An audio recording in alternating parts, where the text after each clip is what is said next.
আসরের ফার্জ সালাতের পর কাজা বা অনুরূপ কোনো সালাত আদায় করা যায়। বুখারী অনুচ্ছেদ 34। উম্মে সালামা রাদিয়াল্লাহু আনহু। খন্দকের দিন উমার ইবনুল খাত্তাব রাদিয়াল্লাহু আনহু এসে কুরাইশ গোত্রীয় কাফিরদের গালমন্দ করতে লাগলেন এবং বললেন, ইয়া রাসূলুল্লাহ, আমি এখনও আসরের সালাত আদায় করতে পারিনি, এমনকি সূর্য অস্ত যায়। নবী সাল্লাল্লাহু আলাইহি ওয়াসাল্লাম বললেন, আল্লাহর শপথ, আমিও তো আদায় করিনি। তারপর আমরা উঠে বুতহানের দিকে গেলাম।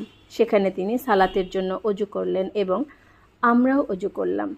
এরপর সূর্য ডুবে গেলে আসরের সালাত আদায় করেন।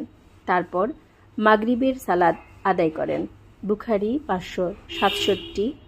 জাবির ইবনে আবদুল্লাহ রাদিয়াল্লাহু আনহু।